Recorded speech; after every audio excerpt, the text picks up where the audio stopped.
All right, welcome in another edition of the Good and Plenty podcast. I'm Jeff Goodman, and we're doing a little NBA draft lottery edition. I know NBA playoffs are in full gear. Everybody's talking about that, but believe it or not, the NBA draft lottery is this week, and I brought on two people that I think are as good as any to break it down, to talk about the what-ifs. We love playing the what-if game here, and we'll start with Matt Babcock of Babcock Hoops, who comes from great lineage.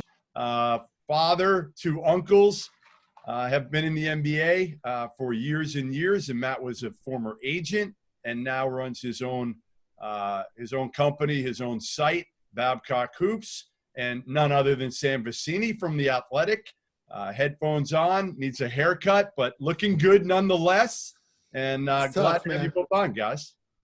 Yeah, it's tough out here in LA, man. The haircut, it's just going wild. I mean, there's nothing you can do. There's absolutely nothing you can do. You guys got at least you have hair. Exactly. You're in better shape than both Matt and I. Dude, I'm not long for having hair though, guys. Like this is not going to end well for me. I mean, you guys got the professional backgrounds. I've just got like a fucking lamp in my background. We're all good. It's all right. Listen, Matt's outdressed both of us. I got T-shirt. You got T-shirt. Matt's got. My wife dresses me. Smart. Shit, man.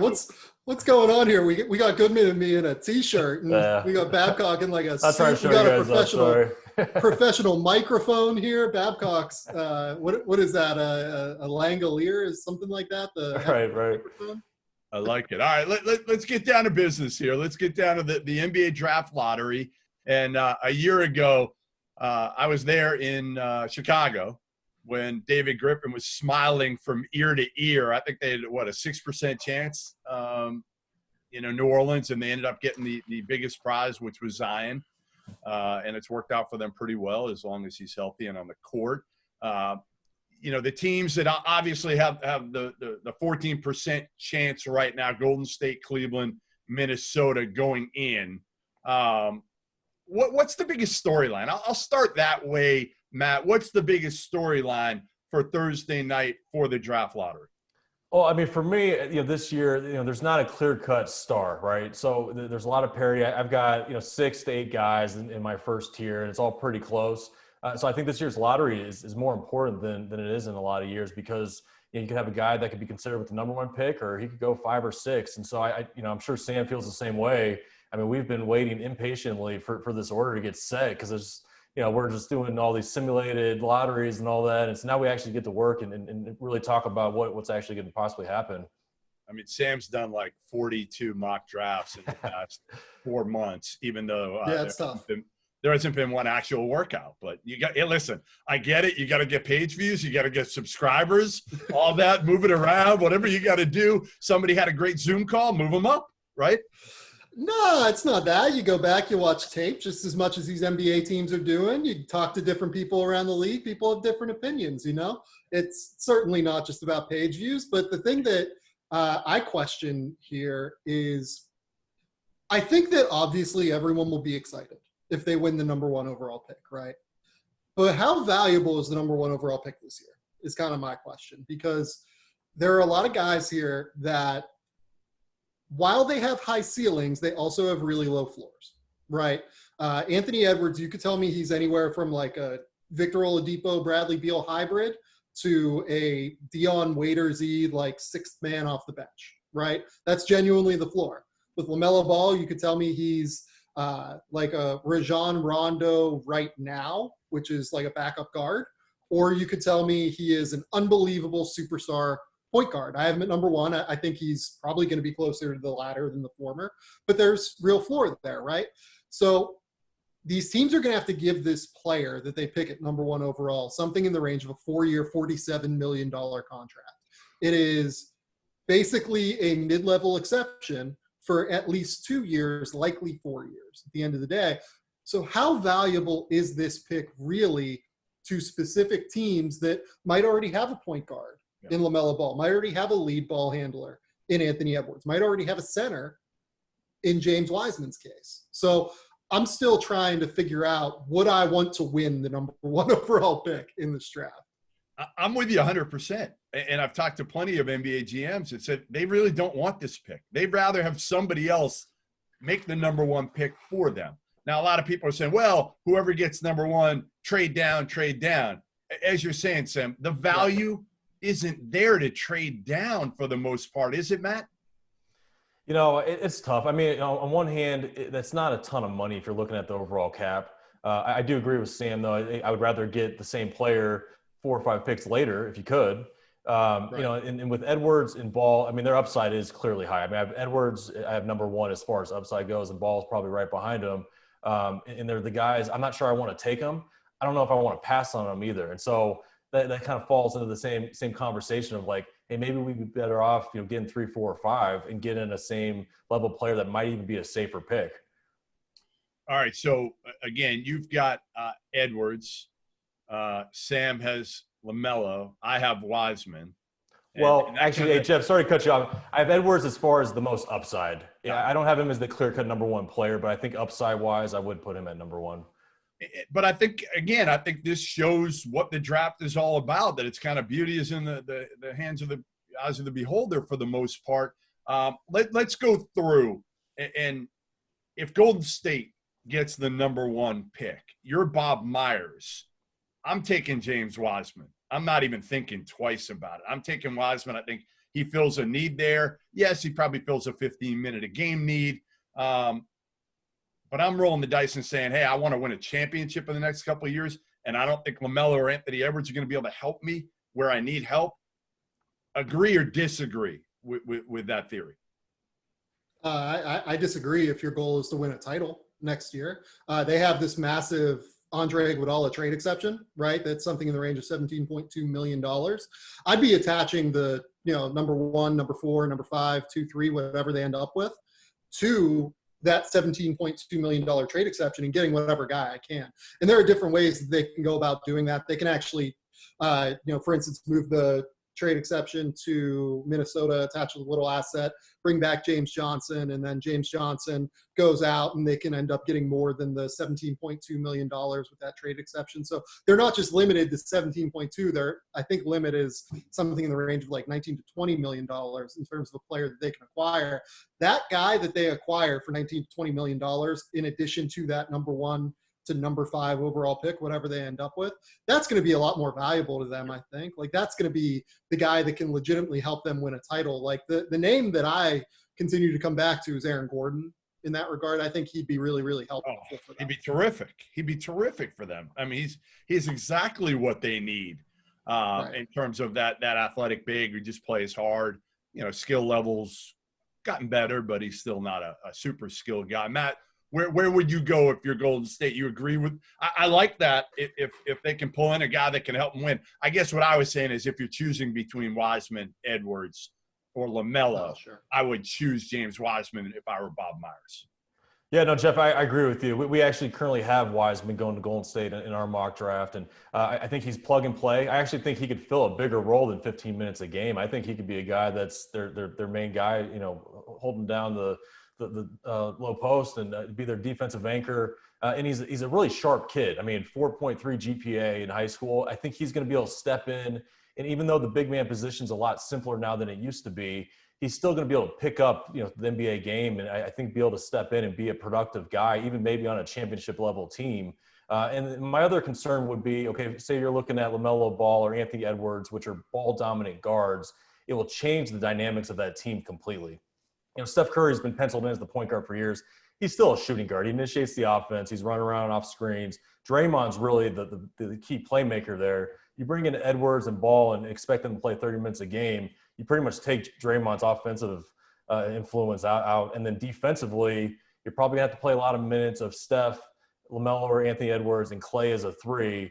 Your backcourt is much more vulnerable, with 2 of those guys on the defensive end.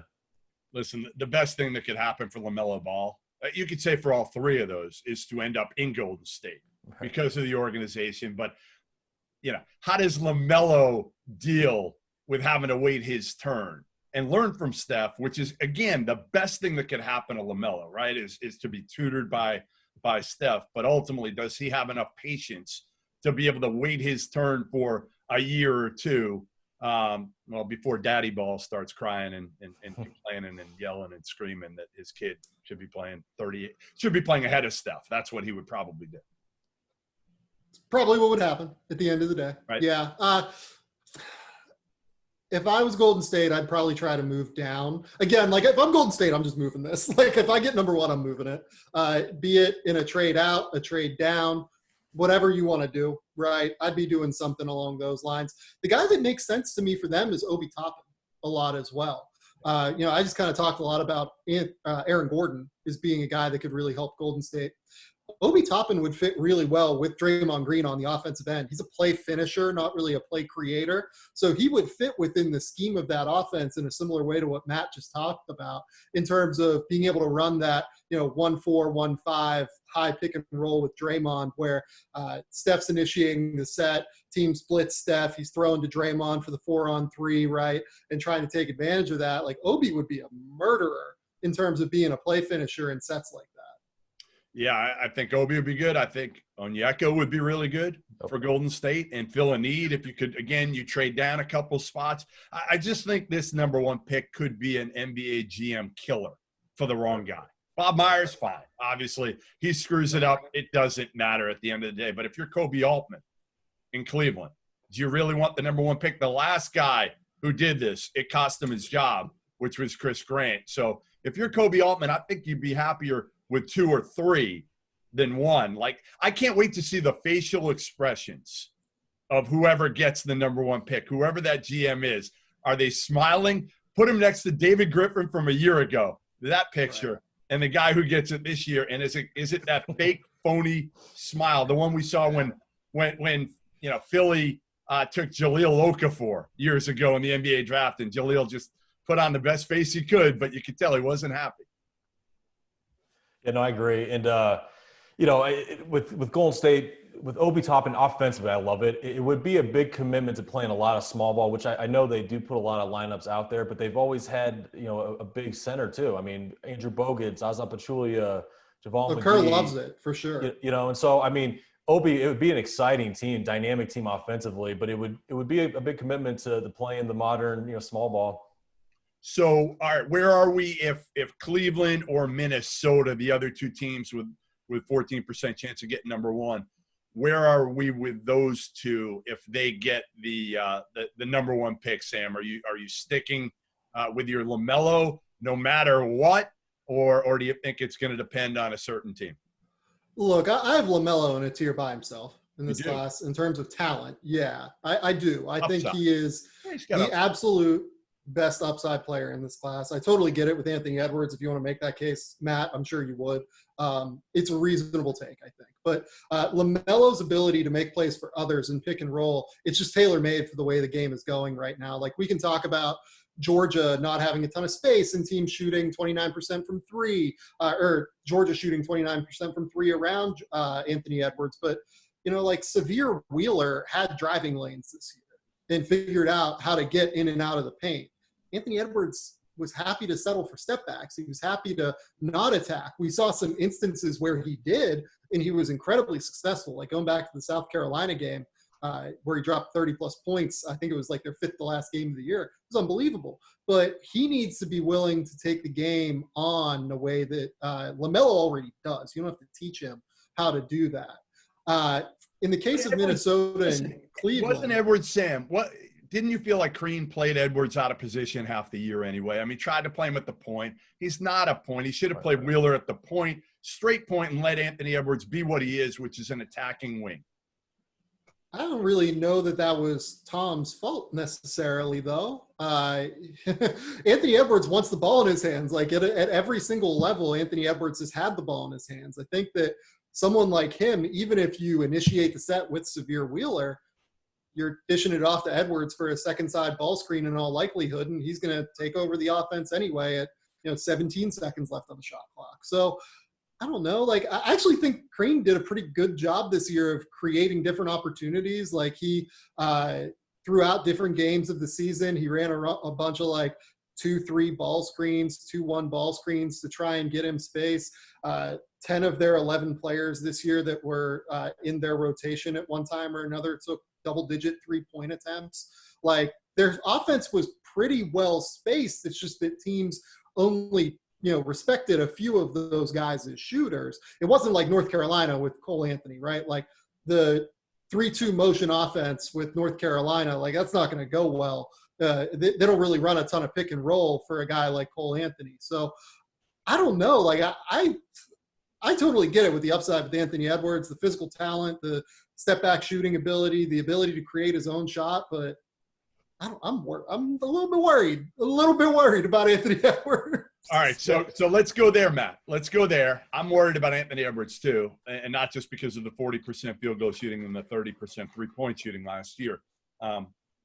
Let's get into it. I mean, we talked about NBA guys. I agree. I agree with everything Sam's saying. I mean, the kid has major flaws that need to be addressed. He plays, stereotypical AAU ball. I mean, it's one-on-one ball. All these step back jumpers, contested shots. His shot selection, his decision making, his lack of discipline on the defensive end. I mean, there are major concerns, and I think he's going to be able to address most of them or all of them, at least to a certain extent. But he still has to do it, which kind of creates a lot of risk if you're a GM, if you're Kobe Altman, And the other issue with Cleveland, he's in a tough spot because the last 2 years he's used high lottery picks on guards, and if he were to take another ball dominant guard, he's kind of admitting he didn't get those picks right, and it's pretty early on in those guys' careers to kind of bail on them, and it's a tough spot. I have them taking Anthony Edwards now at number 2 in our mock draft.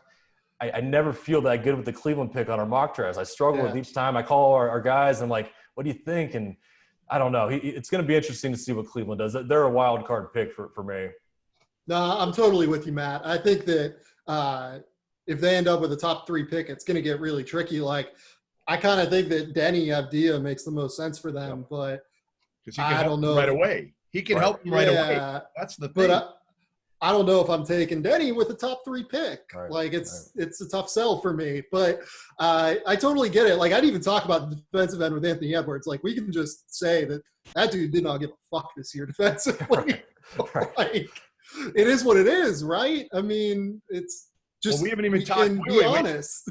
Here's the part that we haven't even talked about. When you talk to enough NBA guys, the off the court red flags that come with Anthony Edwards, and we won't go into the details. But there are enough red flags and concerns from NBA guys. Are there more when you talk to them about Anthony Edwards or LaMelo Ball? Well, who are they more worried about off the court? I would say from when I talk to guys, it's more about Anthony Edwards. Well, I would agree say with you for what it's worth. The Atlanta Hawks, a lot of people are saying that he needs to stay in the hometown. Yeah. I think behind closed doors, the conversation is, no, he needs to get the heck out of town. And so, I'm not going to go deeper on that, but I hope the Hawks don't take him. That sounds like a recipe for disaster. And with LaMelo, I mean, I think the concerns are there too. They're very different. I think all of LeVar's theatrics. I don't think that's that big of an issue. I personally am concerned with the entitlement that he's instilled in his kids. With LaMelo specifically, it's hard to be a pro. It's hard to get over the hump, and coming in with an entitlement, it makes things harder. And so that does concern. I'm concerned with both kids, to be honest.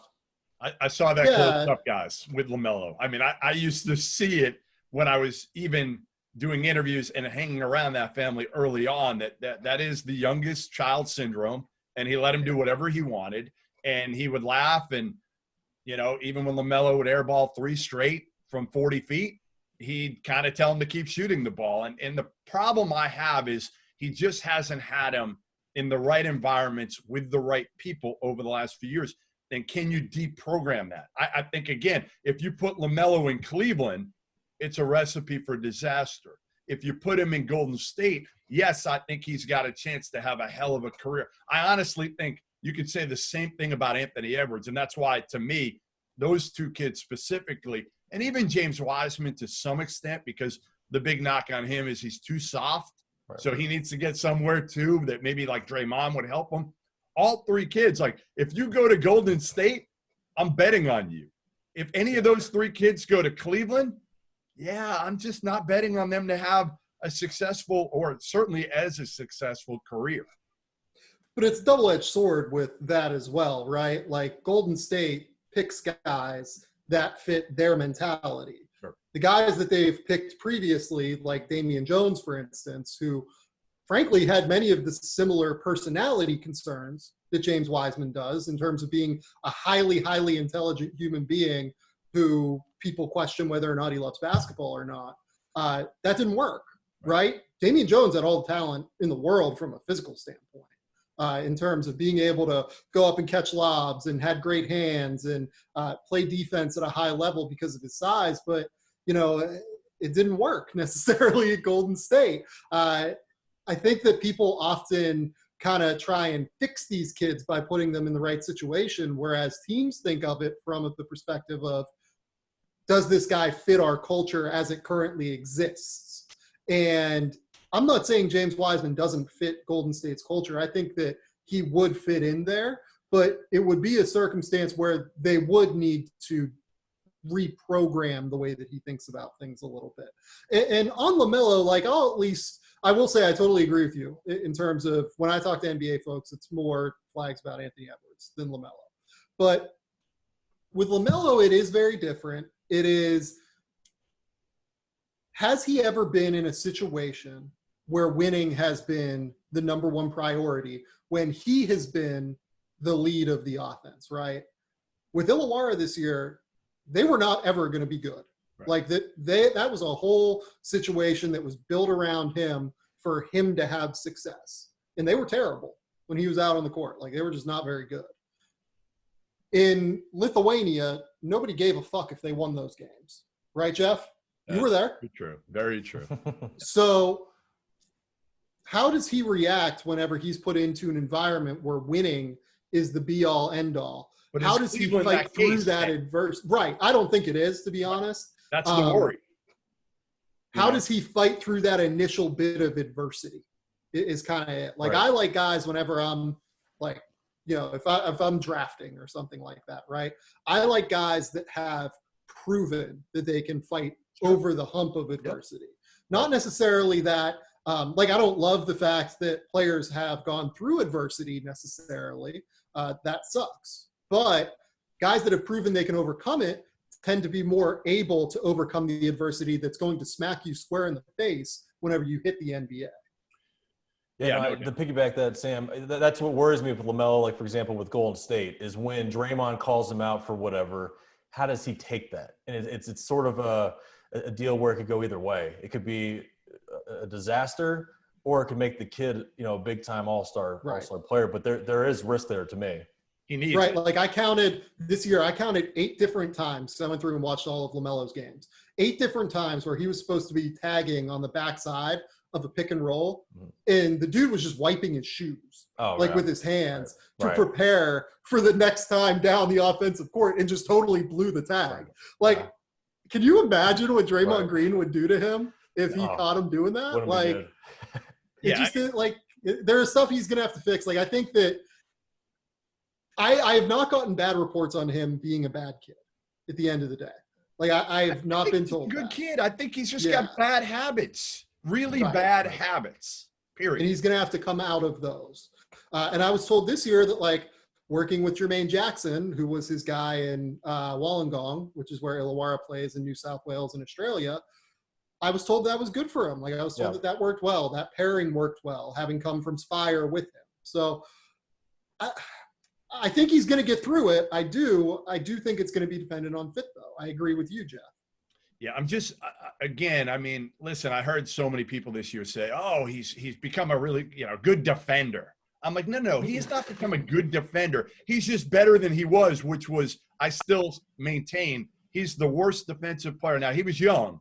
The worst defensive player that I've seen, along with Jimmer Fredette, since I started covering any level of – I mean, I've seen, middle school kids at least defend at a higher level than LaMelo or Jimmer Fredette did at a much older age. But again, listen, the kid, as you started with, Sam, he's got things you can't teach. He's got similar court vision to his older brother, although he does it completely differently. It's more dribble, and the Rondo type of pass, right? The no look, the glitz and glamour. I prefer the Lonzo way of doing things because I think it's all about winning.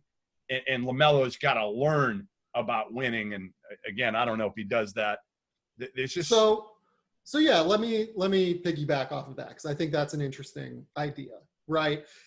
The way that the NBA is going now is toward these heliocentric, ball dominant players, right? We see James Harden, we see Luka Doncic, we see Trae Young, we see even Bradley Beal to an extent operated this way this year, right? That's the way that the league is going. Lonzo can't really operate in that function because he's not a good enough ball handler. Right. He has very high dribble. He has very stiff hips. LaMelo is very different in that regard. LaMelo has all the shit you want off the bounce. He's got it all. Like, he can do whatever he needs to do to get separation. He has great change of pace. He has all of these hesitation moves. His crossover is wicked. Like, he's got all that. And then on top of that, he has one-handed live dribble passes that he can spray all over the court. He can hit that cross corner kick out. He can hit just the, pick and roll and replace out to the top of the key, as a no-look pass. He can do every single thing that you're looking for from a lead guard position as a ball handler and passer. So the upside is there. I totally get it. I get what people say whenever they hear that, or whenever you hear he's a good defender. He has feel that sometimes does show itself on that end. Is what he has. He has length and he has instincts. He has good anticipation for getting into passing lanes. The problem is that he's not a good defender. I agree with you, Jeff. He's a bad defender because he's not engaged more than 15 to 20% of the time. Yep. Well, also, he's not very athletic either. He's got great size and coordination. He's skilled, but he's not very athletic, and I think he may struggle at least early on with NBA physicality because he's physically weak, doesn't have much burst, and he's not committed to the defensive end. So I think it's going to be really ugly early on the defensive end. So it's funny, like, he doesn't have the traditional athletic stuff, right? I think his first step's actually pretty good. His ability to decelerate and then accelerate again, I think, is actually pretty strong. And that bears itself out as a ball handler. Like, you see him do some of the same stuff that a Stephen Curry does, that a Luka Doncic does with the ball in his hands when changing paces. The problem is that defensive ability is more based on the traditional athletic tools of lateral quickness, explosiveness, leaping, short area stuff. And he doesn't really have that. I agree with you. And finishing at the rim this year, even in Australia, was a problem for him as well. Yeah, well, he doesn't want to absorb contact, but a lot of guys with his frame at his age don't. I mean, listen, Jason Tatum didn't want to absorb contact earlier this season, right? And it's changed. So that part I'm not worried about. All right, gun to your head. I'm giving you either you can have the top three guys as the best player to come out of this draft, or you can have everybody else. Are you saying it's going to be one of those three? I'm betting on everybody else. I'm taking the field. And honestly, the guy that I really like, I mean, I don't love anybody. All right, let me start there. I don't. All right, love come anybody. on, give us the take. I want the hot guy take, that I think is very underrated. I'm not sure he's going to – I don't know who the star is going to be out of this draft. None of us do. None of us have that crystal ball. The guy I think is underrated and has a chance is Patrick Williams. I really do. I think he's got the DNA, number one. I think he's not that ball-dominant guard that you talked about, but I think he can be that multi-dimensional forward that if you're ranking the most important things in the NBA right now, you're going ball-dominant guard, versatile forward. And I think Patrick Williams can be that. He can defend multiple positions. He's big, strong. Yeah, he's not a great shooter yet, but I think he's going to work and become one, and he's a man. So, I think he's a very safe pick to be a 10-year NBA starter, which, again, if you told me you can have that in the top 10 picks this year, I think most GMs would sign up for that right away. Yeah, I like Patrick Williams. I mean, he had a really slow start to the year. I mean, looked like a deer in headlights, freshman type action. Really started putting together towards the end, and he's got all the tools, like you said. He's perfect. as a hybrid forward for how the game's played right now. So with all these tools, he just needs to put it all together. So it's all just synergized. And but I agree. I mean, he's a guy that's he's one of our upside guys that could end up being a star type guy. He's got to put it together. Who's your underrated guy, Sam? Who's the guy that you're gonna bet on is potentially being? And I'm gonna circle back to you, Matt, with your choice in this. Who's the guy that could be that number one guy? I mean, I know you love LaMelo right now. You're the president of Yeah. the but we'll. I don't even know that I'm that. You should see some of the people on the internet that love LaMelo. It's wild. Wait, you think I don't know about those people? Come on. I'm the one. Every time I say anything about the Ball family, it's you hate them. You know, you turn your back on them. I'm like, wait. Just so you know, like I was never paid by the Ball family. Like I was never their PR guy. I enjoy being around LeVar in short stints. And then when you put me with him for 10 days, that is not a short stint. That's not going to end well. That didn't go well. I like Pat Williams. I like that pick. I don't really see star upside with Pat Williams necessarily, but I agree with you guys in saying that I think he's probably going to turn into a starter at some point. He's just enormous. Like that's the thing that people don't really understand yet. I think like he is a bear. Like that dude is just huge. He has boulders on his shoulders. It looks like the guy that I like probably above everyone else, like in comparison to where people have him ranked, is Kyra Lewis. I would guess 6'3", very skinny still, and the frame does worry me. I tend to be someone that does value these guys that have physical strength, but his speed is just unbelievable, and he really continued to improve as a half-court decision maker throughout the course of the year. He's now able to make some of those one-handed live dribble passes that you look for. He has a really great scorer's mentality. He's a little bit stiff coming into pull-up opportunities, which worries me a little bit as an isolation scorer, but as a pick-and-roll threat, I think he's going to develop into a really nice starting caliber point guard in the NBA at some point. I agree. He sort of reminds me of Darren Collison a little bit with the speed and shooting ability. Yeah, a little bit bigger, but yeah. I think he needs to get a little bit, put a little money in his pocket, get his swagger up a little bit. I think he could be a bigger scorer because, he's got a sweet shooting stroke. He just seems like he's still kind of growing in mentally to be a shooter. But yeah, I like Lewis a lot too. All right, so I started this, I think, with Matt with what's your biggest kind of theme of the draft lottery. Sam, what's yours other than the number one pick and that there's no clear cut? Is there something else that you are looking for going into the draft lottery? Going into the lottery, that's an interesting one.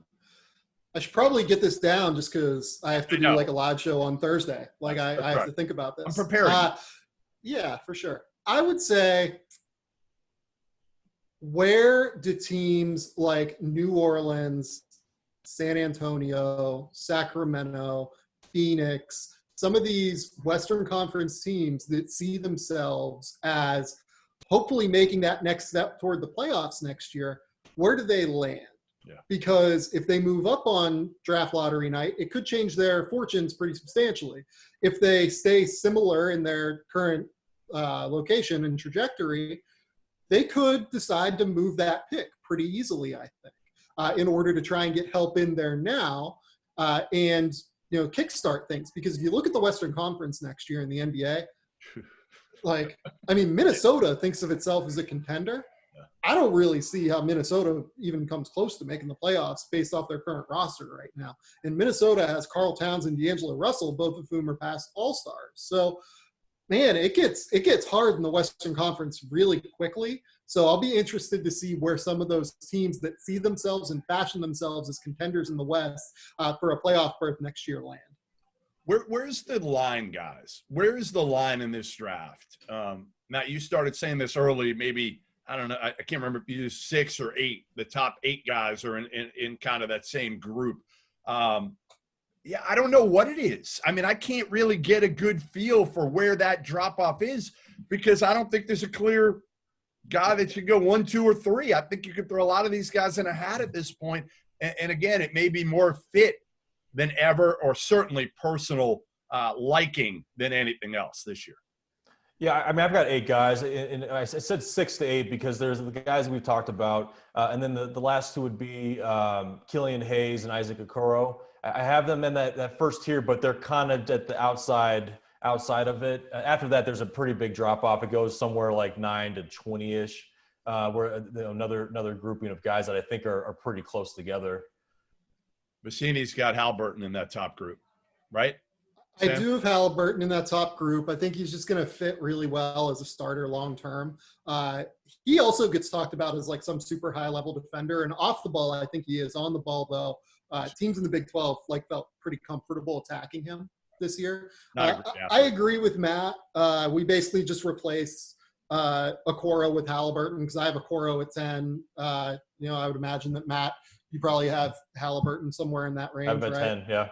Yeah, so, same deal. I would say like top 8, or really I would have LaMelo in a tier by himself. Then I'd have like 2 through 8, and then 9 to, 9 to like, 20 15. sounds right. Maybe 9 to 16. Yeah. Something like that. Yeah. And then the guy that like I can't figure out where to place is Pokuševski, like Serbian Greek kid. Like if you watch tape on that kid and you watch just like the highlights of the tape, you're like, oh wow, this guy is probably a top 6 or 7 talent in this draft class.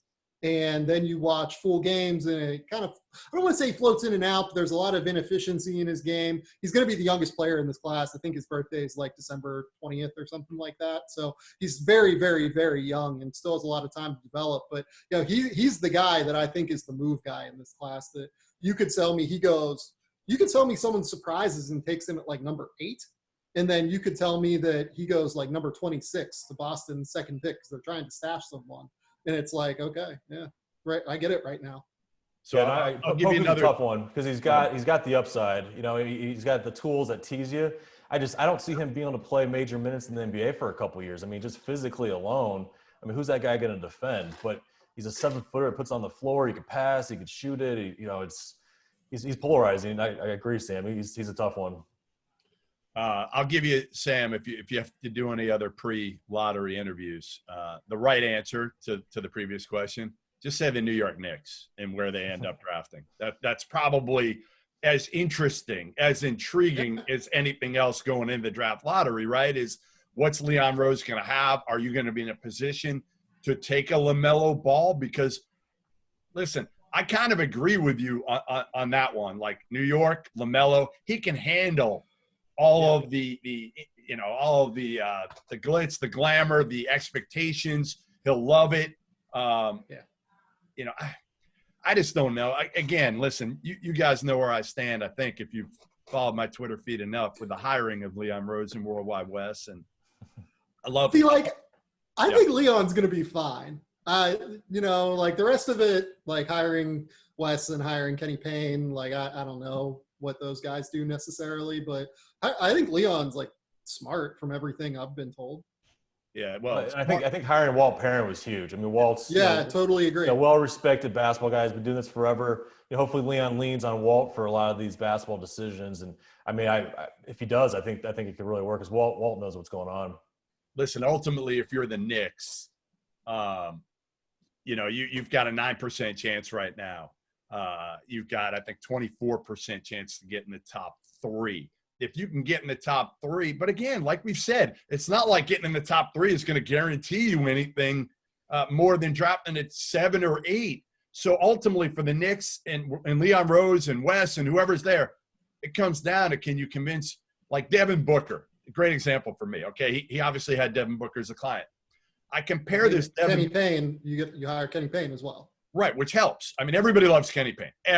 You will never hear a bad word about Kenny Payne. Unbelievable human being. I think he'll be a great NBA assistant coach because of his personality, just the way he is as a human being. But ultimately, you got to get a Devin Booker. Could a Devin Booker, okay, could it be like an Anthony Davis situation where a few years ago, New Orleans wins that playoff series, their expectations raise to whereas then you're expecting big things. The next year they didn't make the playoffs, and what happened? Obviously, we saw Rich Paul gets Anthony Davis and gets that to, obviously leverages that to get to the Lakers.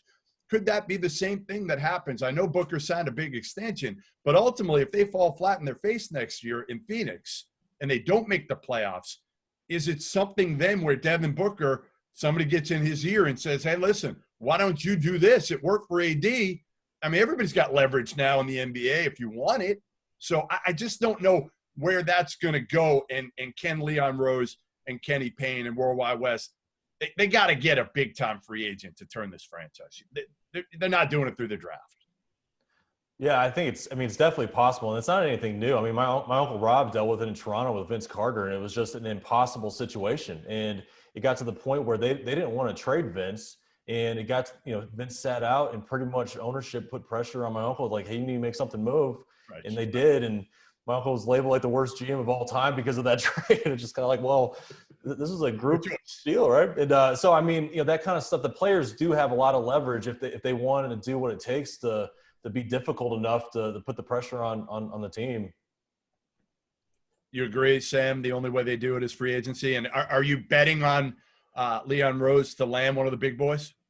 I don't know that it's free agency. It might be like pre-agency, like you said, where right. Devin requests a trade a year out before he's a free agent. Like I think we're 2 years away from Devin still. Like he still has 4 years on that deal, if I remember correctly. So like I think we're probably a couple years out on him. I think we're at least a year and a half out on Karl Towns. Like that's why this summer it's hard, man. Like if I'm New York, I'm happy to go out and I'm happy to get someone like Obi Toppin or Tyrese Halliburton, both of whom, by the way, are represented by CAA. So there's a connection there. I think both of those guys would really actually help Mitch Robinson and RJ Barrett. I think that their closest pathway to success is by actualizing the two of those players, putting them in the best position to succeed, and then using them as selling points going forward to other players. The other guy that I think they should really take a look at this summer, because they have enough cap space to do whatever the fuck they want, they should go out and look at Fred VanVleet. That guy is the most perfect fit for RJ Barrett out on the marketplace, because totally selfless, just wants to win games, defends the point guard position at an exceedingly high level, can shoot next to RJ, can distribute and play multiple different roles next to RJ. Like you can play him off ball. If you want to have RJ initiate the offense, you can play him on ball. If you want to have RJ play as more of a wing creator role, you can do both of those things in the same game. Again, getting a guy defensively that can step in next to RJ, I think would be really helpful. So, someone like that, I think would even be more important for the Knicks in the immediate future than going out and getting like a superstar, just because I don't really see that guy out on the marketplace right now. No, I love that VanVleet. I mean, I think VanVleet's got a lot of the same – they're different, but a lot of the same things as Malcolm Brogdon, in terms of what he brings to a franchise, right? You're gonna get a guy that's all about the right things, that makes all the right plays, high character, will be great in the locker room, silent leader, but will call guys out when necessary. Yeah. I love that. I actually think Fred VanVleet would be a great – and I'd overpay for him. Who cares? Right. That's my thing. Like Milwaukee, they want to – or not Milwaukee, I'm sorry, Toronto. Toronto, it's not really a secret, wants to keep max cap space to keep the idea of Giannis available, right, into the summer of 2021. The relationship between Masai Ujiri and Giannis Antetokounmpo is well established at this stage, right? So they're only going to go, I think, to a certain number with Fred VanVleet. And if the Knicks want to decide to max him for – like, I don't even know that that's necessarily a good deal, but he'd help them at the very least. I don't know that they're going to match that. I really don't. I don't know that, like, I'm sure Fred would love to stay in Toronto where it's a great situation for him to succeed. And I'm sure that they've told Fred that if you stay, you're going to take over the reins from Kyle and be the next guy. But man, I mean, the difference in terms of $8 to $10 million a year, it's a big number. So I mean, what would you pay him? $20 million? Pay him 20. I think the Knicks would have to go higher. I think Toronto can actually match 20 and maintain paths to max cap space.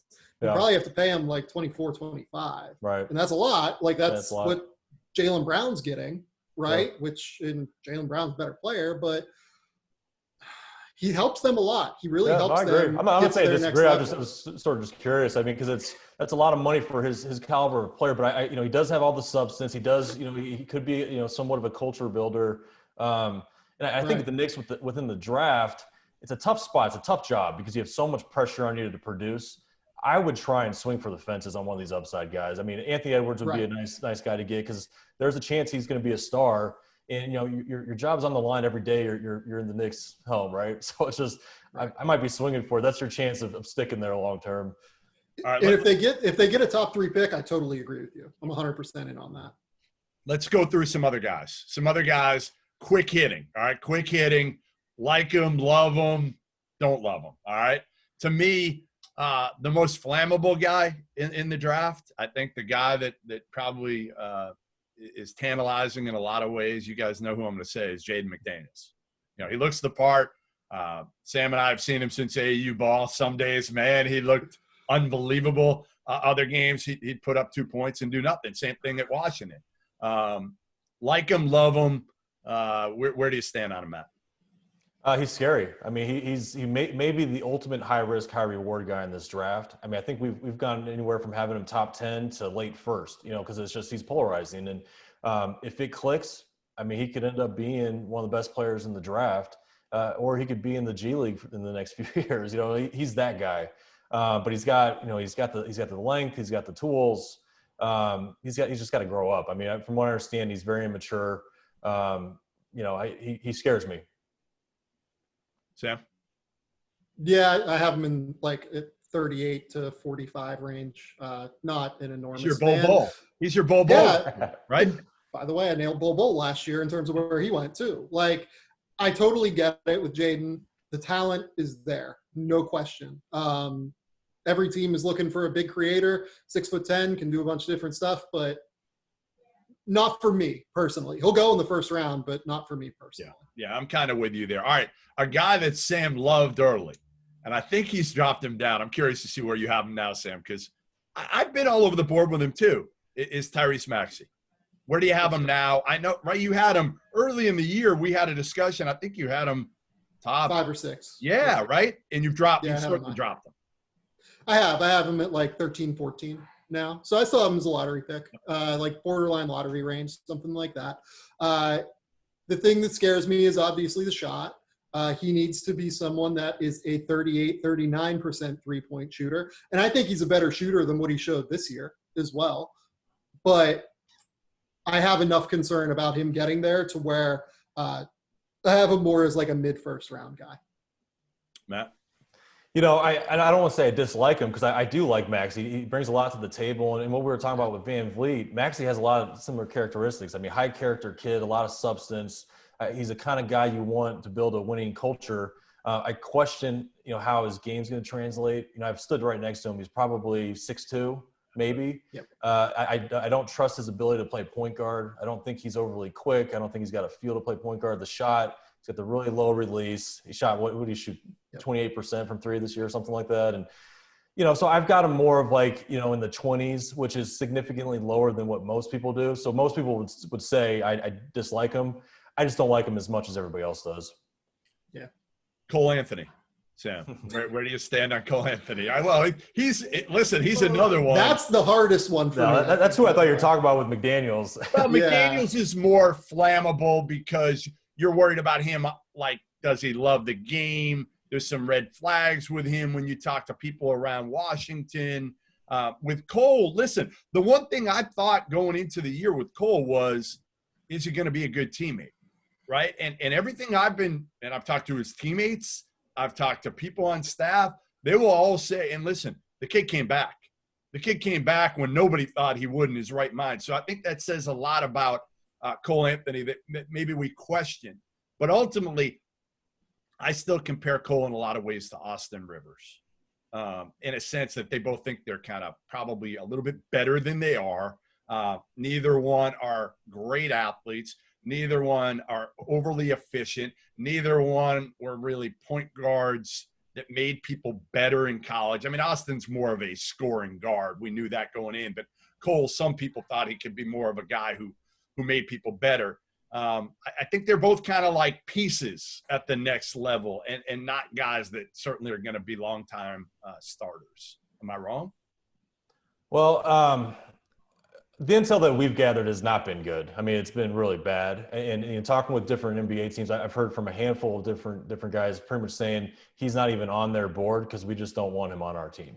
And so that's not everybody, but that is being said some places. And so all year, I've been lower on him all year than most of the media has, just because of a lot of that negative intel. And, you know, is he good enough to be such an alpha dog? You know, he clearly is a talented scorer and he can create his own shot. And I love his toughness and his competitiveness. There's some concerns there of how he fits into an NBA locker room and team. Have you heard the same thing, Sam? With that much with NBA teams? Worried about it? So I've heard from NBA teams similar to Matt that there are those concerns there. I, have done my background intelligence like you have, Jeff, on my own, and like I'm sure you have as well, Matt. I haven't gotten that impression, though. Like, I totally agree with what Matt's saying. I've heard similar. I think he's 100% right.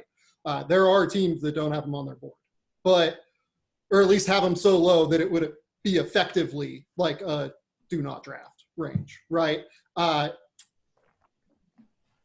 I've heard the same things you have, Jeff, that he was a good teammate this year and that he was, someone that was really competitive and that he was a good person to have around for North Carolina. And that, like, during his injury, like, for instance, like when Michael Porter was hurt a few years ago, you heard that, like, Michael still acted very entitled and, like, it wasn't about the team. It was more about him. I have not heard that same thing about Cole Anthony necessarily. So